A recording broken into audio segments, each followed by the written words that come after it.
Hello दर्शकों, आप सब लोग कैसे हैं।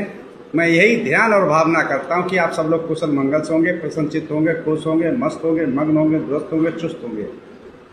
तो जैसा कि मैं हर रोज़ कहता हूं, फॉलो सब्सक्राइब करो न करो ये तो आपकी मर्जी है, पर ध्यान लगाकर, चित्त लगाकर, मन लगाकर, दिमाग लगाकर, माइंड लगाकर सुनते रहो। बस यही हमारी अर्जी है, बस यही हमारी अर्जी है, बस यही हमारी अर्जी है। तो जैसा कि मित्रों, हम लोगों की दंपति की गाथाओं का पाठ चल रहा है, तो आज की दंपति की गाथा है 315 और निर्यज्ञ की है 10। दंपति गाथा है 315 और निर्यज्ञ है 10। दंपति गाथा है 315 और निर्यज्ञ की है 10। तो इस गाथा को तथागत सम्यक संबुद्ध ने किस उद्देश्य पर, किस कारण, किसको लक्ष्य बनाकर, किस जगह पर, किस स्थान पर उपदेशित किया, चलते हैं उस जगह पर, उस कारण पर, उस स्थान पर, उस कथा पर, उस विथा पर, उस वाक्या पर। एवं मे सुतंग एकं समयं भगवा सावथियं विहरति जेत बने अनाथ पिंड कश्य आरामे।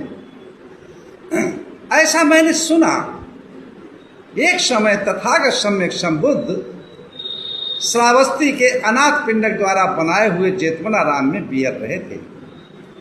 उस समय की घटना है, उस समय के वाक्य है कि कुछ भिक्षु तथागत सम्यक संबुद्ध से शील समाधि प्रज्ञा का ज्ञान सीख करके, धम्म का ज्ञान लेकर के और वर्षावास व्यतीत करने के लिए, एकांत में रहने के लिए, समाधिष्ठ होने के लिए, ध्यान भावना करने के लिए, विपश्यना करने के लिए निकलते हैं। और जाकर के जो देश की सीमाएं नहीं होती हैं, उस सीमा के क्षेत्र में पहुंचते हैं। सीमा के बिल्कुल नज़दीक पर एक गांव होता है, तो उसके नज़दीक जो है, गांव के नज़दीक ही वो वन में अपना वहाँ पर बिहरने लगते हैं, रहने लगते हैं, ध्यान भावना कर लेते हैं। तो उन ग्रामवासियों ने देखा भिक्षु संघ यहाँ पर आया है, तो उमड़ता है जन सैलाब और भिक्षुओं को खूब दंडवत प्रणाम करता है, आओ सम्मान करता है, आओ भगत करता है और उनको नाना प्रकार की सुविधाएं उपस्थित करवाते हैं। 1 महीना अच्छा खासा इसी प्रकार से व्यतीत होता रहा। समय क्या हुआ कि सीमांत देशों पर कभी दूसरे देश की फौज आ जाए, कभी कब अटैक हो जाए, कभी कोई चोर आ जाए, घुसपैठिए आ जाए, कोई पता नहीं होता। तो ऐसे ही एक रात्रि में पड़ोसी देश के घुसपैठी आकर उस गांव में चोरी करके और निकल गए। अब जब ग्रामवासियों ने इस बात को सुबह देखा, जाना कि भाई गांव, पूरे गांव सबकी चोरी हो गई, सबके जानवर चले गए, सबका धन दफ्तर चला गया, अनाज चला गया, पशु चले गए, तो उन्होंने क्या कहा, इसी सुरक्षा गांव की करनी चाहिए। तो बेचारे वो गांव की सुरक्षा करने के लिए उन्होंने गांव के चारों तरफ दीवार बनाना शुरू किया। अब जब भाई गांव के चारों तरफ दीवार बनाएंगे तो थोड़ा समय तो लगेगा नहीं। उसको बनाते बनाते बनाते बनाते पूरा वर्षावास समाप्त हो गया, 2 महीने से भी ऊपर लग गया। तब उन्होंने उस सीमा को, उस अपने ग्राम की सीमा को चारों तरफ बांध लगा लिया। इधर जब बांध हो जाने के कारण थोड़े बहुत दिन बचे थे, तो भिक्षु संघ अब वो समय पर जाए तो कभी कभी देखते हैं गेट बंद मिले, नहीं पहुंच पाए अंदर, है ना। तो 2 महीने उनके वर्षावास अच्छे से नहीं गुजरे। वर्षावास का समापन होता है।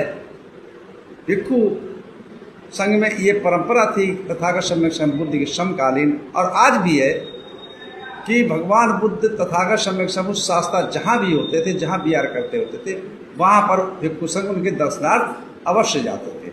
और आज भी देश विदेश से, जगह बेजगह से,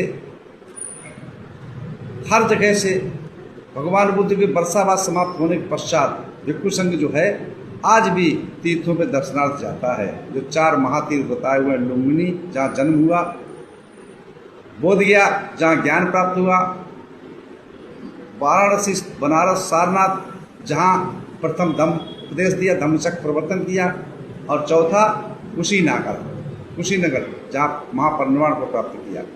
तो आज भी भिक्षु संघ जो है इनके तीर्थों में दर्शनार्थ जाता है वर्षावास समापन के पश्चात।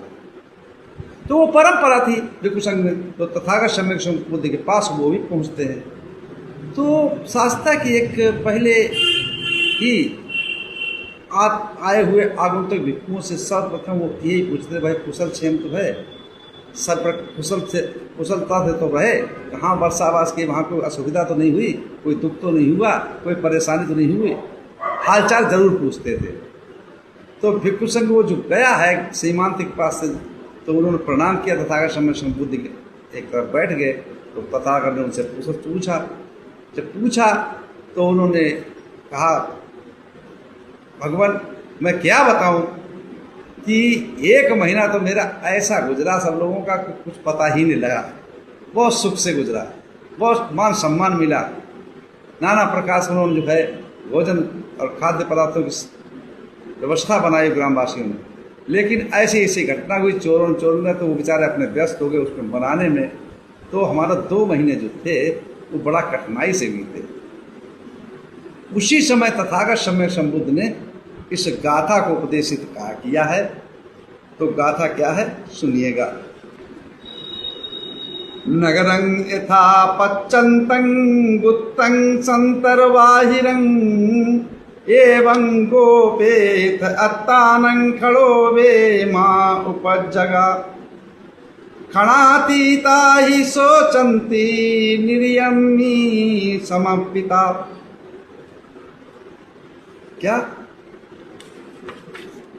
कि जैसे सीमा पर के पास नगर, सीमा के पास कोई नगर या शहर होता है, तो उसे नगरवासी या ग्रामवासी उसकी सुरक्षा व्यवस्था के लिए कई तार लगाते हैं, या सीमांत में सीमा भी जहाँ होती वहाँ देखते होंगे आप तार लगे होते हैं। जैसे हम तो कई बार नेपाल की सीमा पर गया हूँ, बांग्लादेश की सीमा पर गया हूँ, तो वहाँ देखते हैं तार लगे होते हैं कि कोई उधर का इधर व्यक्ति जल्दी ना नांग सके। उसी प्रकार तो सीमांत के देशों की सुरक्षा होती है, ग्रामवासी अपनी सुरक्षा रखते हैं और हमेशा जागरूक रहते हैं। उसी प्रकार अपने को रक्षित करें, अपने को भी रक्षित करें, क्योंकि क्षण भर भी न चूके। अगर थोड़ा सा भी चूके, क्षण में भी चूक गए, तो क्योंकि क्षण भर को चूके हुए लोग दुख के गामी हो जाते हैं, दुख में पड़कर शोक करते हैं, नरक के गामी हो जाते हैं। हमेशा जागरूक रहते, जैसे वो ग्रामवासी जो सीमा के नजदीक होते, किनारे पर होते, वो जागरूक रहते हैं, है ना। उसी प्रकार से भिक्षु को भी चाहिए कि अपने जागरूक रखना चाहिए। तो इसी के साथ मैंने 2 लाइनें बनाई हैं, आप लोग सुन सकते हैं।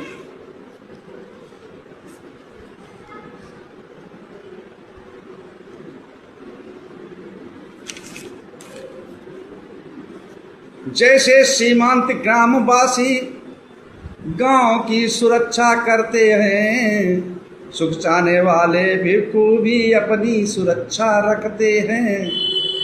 क्षण भर भी चित्त विचलित ना होवे, ऐसा जागरूक रहते हैं, और सपनों में भी अकुशल विचार कभी ना उनके आते हैं। ये था मैंने जो बनाया है 2 लाइन।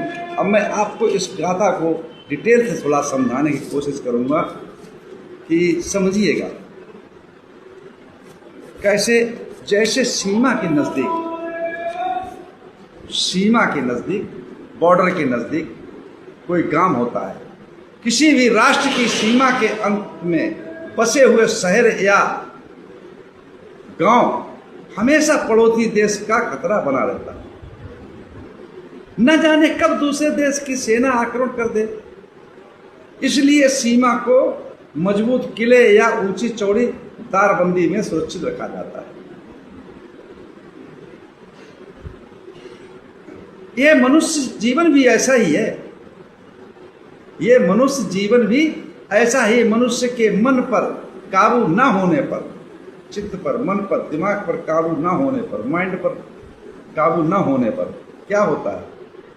माइंड पर कंट्रोल ना होने पर, मनुष्य के मन पर काबू ना होने पर हर क्षण बुरे विचार पैदा होते रहते हैं। क्योंकि संसारिक में रहते हो, संसार में रहते हो, तो इधर देखोगे, उधर सुनोगे, उधर हलोगे, तो दूसरों की आवभगत देख करके तुम्हारे मन का विचलित होना स्वाभाविक होता है। लेकिन जो भिक्षु, जो साधक जागरूक रहता है, तो वो इन पर नहीं, अगर तुम्हारे विचार उत्पन्न हुआ मन पे, तो वाणी पे आएगा, शरीर पे आएगा, उस कर्त को करने लग जाओगे। भौतिक वस्तु में फंस गए, मोह में, राग में, द्वेष में, लोभ में, लालच में, ईर्षा में, है ना। तो ऐसे ही मनुष्य तन है, बुरे विचार पैदा होते रहते हैं। मन में पैदा होने वाले विचार वाणी और शरीर से बुरे कर्म करवाते हैं। अतः भिक्षु को चाहिए, साधक को चाहिए, श्रमण को चाहिए, सन्यासी बैरागी को चाहिए कि हर समय सावधानी बरतनी चाहिए, हर समय सावधान रहे, जागरूक रहे। क्षण भर की भी असावधानी जीवन भर का पछतावा हो सकती है। फिर वो दुख ही दुख में पड़ा रहता है, कभी सुख प्राप्त नहीं कर सकता। इसी के साथ मैं अपनी वाणी विराम देता हूँ। आप सब लोग मंगल हो, कल्याण हो, सुखी जीवन हो, निरोगी काया हो, दुख दूर हो जाए, सुख से वास करो, हमेशा प्रसन्नचित्त रहो। आप सब लोग मंगल हो, मंगल हो, मंगल हो।